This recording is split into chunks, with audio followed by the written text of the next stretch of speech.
నమస్కారం. ఈరోజు మన ఈ అద్భుతమైన వివరణలోకి నేరుగా వెళ్ళిపోదాం. భాగవతం అనగానే మనందరికీ ముందుగా గుర్తొచ్చేది ఆ కృష్ణ పరమాత్మ లీలలు, ఆ భక్తిభావం కదూ. ఈరోజు మనం అలాంటి ఒక రోమాలు నిక్కబొడుచుకునే ఘట్టం గురించి మాట్లాడుకోబోతున్నాం. అదే భాగవతం పార్ట్ 22 అఘాసుర సంహారం. ఒకవైపు స్వచ్ఛమైన అమాయకత్వం, మరోవైపు భయంకరమైన క్రూరత్వం.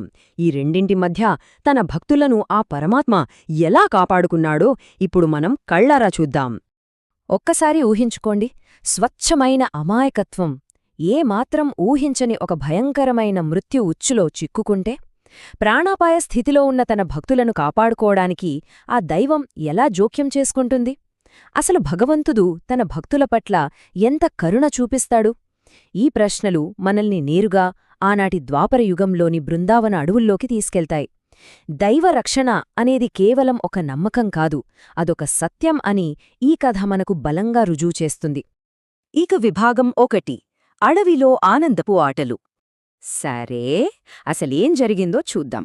అదొక అందమైన రోజు. పచ్చని అడవి. ఆ అడవిలో ఎలాంటి కల్మషం లేని చిన్నపిల్లలు. అవును, కృష్ణుడు, బలరాముడు, వాళ్లతో పాటు గోపబాలురు ఎంతో ఉత్సాహంగా ఆడుకుంటున్నారు. వాళ్ల ఆటల్లో ఎంత స్వచ్ఛత ఉందో! భగవంతునితో కలిసి ఆడుకుంటున్న ఆ గోపబాలురు ప్రపంచాన్నే మర్చిపోయారు. ఆ పచ్చని ప్రకృతిలో పూర్తిగా మునిగిపోయారు. ఆ ప్రశాంత వాతావరణాన్ని ఒక్కసారి మనసులో ఊహించుకోండి. విభాగం 2 అఘాసురుని భయంకర ప్రవేశం. ఇంతకీ ఈ అఘాసురుడు ఎవరు? వాడు కంసుడు పంపిన ఒక అత్యంత భయంకరమైన రాక్షసుడు. పైగా ముందే కృష్ణుడి చేతిలో హతమైన పూతన, బకాసురుల స్వయాన తమ్ముడు. తన అన్న, అక్కల మరణానికి ఎలాగైనా ప్రతీకారం తీర్చుకోవాలనే దురుద్దేశంతో ఆ అడలికి వచ్చాడువాడు. ఆ రాక్షసుడి నేపథ్యం ఎంత చీకటిగా ఉందో, వాడి ప్లాన్ ఎంత క్రూరంగా ఉందో మనకర్థమవుతూనే ఉంది కదా. వాడు మామూలు రూపంలో రాలేదు సుమా. ఒక భారీ, కొండంత పాము రూపం తీసుకున్నాడు. ఆ పాము ఎంత పెద్దదంటే చూసేవారికి అదొక పెద్ద పర్వతంలా అనిపించింది. ప్రకృతితో పూర్తిగా మమేకమైపోయి, అడవిలో ఒక కొండలా కలిసిపోయి, ఆ బాలులను మోసం చేయడానికి సిద్ధంగా ఉన్న రాక్షసుడి మాయాజాలమిది. అచ్చమొక ప్రకృతి దృశ్యంలా భ్రమింపజేశాడు. విభాగం 3 చీకటి గుహలో ప్రాణసంకటం. ఇక్కడ మనం ఒక ఆశ్చర్యకరమైన విషయాన్ని గమనించాలి. ఒకవైపు ఆ గోపబాలురు తమ అమాయకత్వంతో అరే, ఇదొక గుహలా ఉందే, ఆడుకోడానికి భలే కొత్త ప్రదేశం దొరికింది అని మురిసిపోయారు. కాని వాస్తవమేంటి? అది గుహ కాదు, ఆ భారీ పాము ఆకలితో తెరిచి ఉంచిన నోరు. ఆ పిల్లల అమాయకత్వానికి, రాక్షసుడి క్రూరత్వానికి మధ్యున్న ఈ వ్యత్యాసం తలుచుకుంటేనే ఒళ్ళు గగురు పొడుతోంది. ఆ నోటి లోపలంతా భయంకరమైన కటిక చీకటి. ఆ తర్వాత ఊహించని ప్రాణసంకటం మొదలైంది. మొదటగా గుహ అని భ్రమపడిన ఆ గోపబాలురు ఒక్కొక్కరుగా ఆ పాము నోట్లోకి వెళ్ళిపోయారు. వాళ్లను కాపాడేందుకు శ్రీకృష్ణుడు కూడా లోపలికి వెళ్ళాడు. ఇంకేముంది, ఆ పరమాత్మ లోపలికి వెళ్లగానే అప్పటివరకు సమయం కోసం వేచిచూస్తున్న అఘాసురుడు టక్కున తన నోరు మూసేశాడు. ఊపిరాడక ఆ కటిక చీకటిలో ఆ బాలురు ఎంత భయపడిపోయుంటారో ఆ క్షణం ఊహించడానికే భయమేస్తుంది. విభాగం 4 కృష్ణుడి దివ్యశక్తి.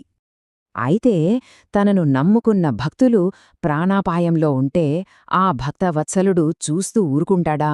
అస్సలు ఊరుకోడు. భక్తులను రక్షించడానికి కృష్ణుడు ఒక్కసారిగా తన శరీరాన్ని బ్రహ్మాండంగా పెంచడం ప్రారంభించాడు. ఆ పరమాత్మ దివ్యమైన ఆకారం పెరుగే కొద్దీ ఆ అఘాసురుడి శరీరం దాన్ని తట్టుకోలేక ఒక్కసారిగా పగిలిపోయింది. ఆ భయంకరమైన రాక్షసుడు అక్కడికక్కడే ప్రాణాలు వదిలాడు. మృత్యుంజయులై ఆ చీకటి గుహను ఛేదించుకొని భక్తులందరూ సురక్షితంగా బయటకొచ్చేశారు. తనను శరణు కోరిన వారిని భగవంతుడు కంటికి రెప్పలా ఎలా కాపాడతాడో చెప్పడానికి ఇంతకంటే గొప్ప నిదర్శనం ఏముంటుంది చెప్పండి? కృష్ణుడి ఈ అద్భుత లీలను చూసి కేవలం భూలోకమే కాదు, స్వర్గలోకం కూడా పులకించిపోయింది. ముల్లోకాలను పీడిస్తున్న ఆ రాక్షసుడు అంతం కావడంతో, అలాగే ఆ భక్తుల ప్రాణాలు దక్కడంతో ఆనందపడిన దేవతలు ఆకాశం నుండి అక్షరాలా పూలవర్షం కురిపించారు. ఆ పూలవాన ధర్మం సాధించిన విజయానికి, ఆ దైవశక్తికి దక్కిన ఒక గొప్ప నివాళి. విభాగం 5 దేవుడి శాశ్వత రక్షణ. ఆ భయంకరమైన ప్రాణాపాయం నుండి బయటపడిన తరువాత ఆ గోపబాలురేమన్నారో తెలుసా? కృష్ణుడు మమ్మల్ని మళ్లీ కాపాడాడు అన్నారు. ఈ మాటల్లో ఆ దేవుడిమీద వాళ్లకున్న అచంచలమైన విశ్వాసం కనిపిస్తుంది కదా. కృష్ణుడు తమతో ఉన్నంతవరకు తమకు ఎలాంటి అపాయం రాదన్న వాళ్ల భక్తిభావానికి ఇదొక అద్భుతమైన ప్రతీక. ఈ మొత్తం వివరణ నుండి మనం గ్రహించవలసిన ముఖ్యమైన సారాంశం ఒకటే: దేవుడు ఎప్పుడూ తన భక్తులను రక్షిస్తాడు. ఆ రక్షణకు అవధులు లేవు. చెడు అగాసురుడిలా ఎంత భయంకరమైన రూపంలో వచ్చినా సరే అది దైవం ముందు, ఆ ధర్మం ముందు ఖచ్చితంగా ఓడిపోవాల్సిందే. ఎందుకంటే కృష్ణుడు కేవలం ఒక గోపబాలుడు మాత్రమే కాదు, ఆయనే సకల చరాచర సృష్టిని నడిపించే పరమాత్మ స్వరూపం. ఈ అఘాసుర సంహారం ఈ సత్యాలన్నింటికీ ఒక సజీవ సాక్ష్యం. ఇక ముగింపుగా మన మనస్సులో నాటుకుపోయే ఒక ఆలోచనతో ఈనాటి వివరణను ముగిద్దాం. అఘాసురుని నోట్లో ఉన్న ఆ కటిక చీకటిని కృష్ణుడి దివ్యకాంతి ఎలాగైతే పారద్రోలిందో, అలాగే జీవితంలో ఆపదలు అనే చీకటి ఎంత దట్టంగా అలుముకున్నా సరే దైవిక కాంతి ఎల్లప్పుడూ ఒక దారిని కనుగొంటుంది, మనల్ని రక్షిస్తుంది అని ఈ కథ మనకు నేర్పుతోంది కదా. ఈ అద్భుతమైన భక్తిభావన మన అందరి ఆలోచనలను ప్రేరేపిస్తుందని ఆశిస్తూ ఈ వివరణను ముగిద్దాం.